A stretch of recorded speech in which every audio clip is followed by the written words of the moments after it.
নমস্কার বন্ধুরা, welcome to Snigdha's kitchen.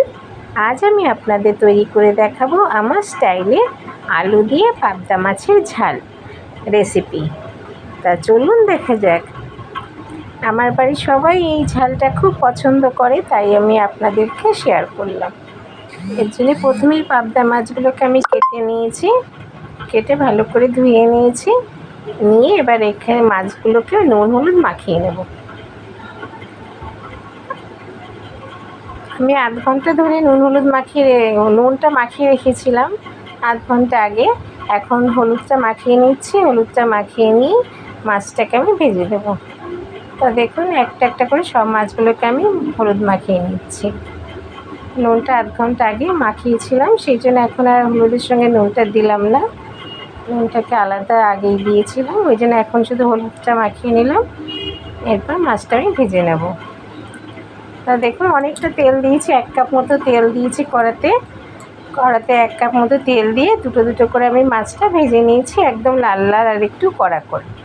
কেননা আমাদের বাড়িতে সবাই একটু কমলা মাছটা বেশি ভাজা পছন্দ করে। আর মাছটা বেশি ভাজা হলে একটু আষ্টে গন্ধ বা অন্য কোনো গন্ধ হয় না, মাছটারই সুন্দর গন্ধ হয়। এবার মাছটা ভাজা হয়ে গেছে। মাছ ভাজা তেলের মধ্যেই আমি আলুটাকে লাল লাল করে ভেজে নিলাম। দেখুন, এইভাবে নুন দিয়ে লাল লাল করে আলুটাকে ভেজে নেব। আর এর মধ্যে কাশ্মীরি শুকনো লঙ্কার গুঁড়ো দিলাম 1 চামচ। আলুটা যখন ভাজা হয়ে গেছে, আর ভাজার সময় কিন্তু ঢাকনা দিয়ে দিয়ে ভাজা করেছি, তাতে আলুটা অনেকটা সিদ্ধও হয়ে গেছে। আলুটা বেশিটাই সিদ্ধ হয়ে গেছে, ঢাকনা দিয়ে দিয়ে ভেজেছি বলে আমি। এর মধ্যে আমি লঙ্কা, নুন, হলুদ সবই দিয়ে দিলাম, দিয়ে জল দিয়ে এবারে ঢাকনা দিয়ে দেবো যাতে একটু ফুটবে। এবার আলুটা দেখুন সিদ্ধ হয়ে গেছে যখন, তখন এর মধ্যে আমি পেস্ট করেছি যে মশলাটা, সেই মশলাটা দিয়ে দেবো। এর মধ্যে সর্ষে, কাঁচা লঙ্কা আর একটা টমেটো দিয়েছি, দিয়ে আমি পেস্ট বানিয়েছি এটা। আর 1 চামচ পোস্ত দিয়েছি সর্ষের সাথে। দিয়ে মশলাটা দিয়ে যখন ফুটে গেছে জলটা, আলুটাও বেশ দেখে নিতে হবে সিদ্ধ। যখন একদম আলুটা হয়ে যাবে, তখন মাছগুলোকে দিয়ে দেব। দিয়ে আবার 5 মিনিট পরে উল্টে দেব।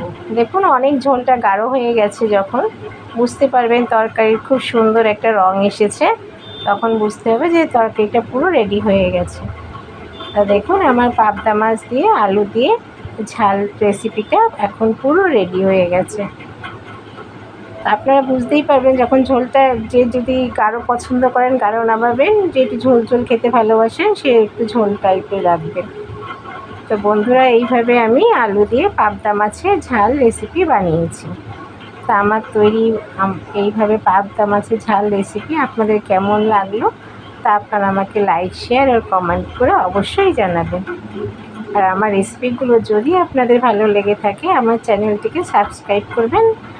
চলি বন্ধুরা।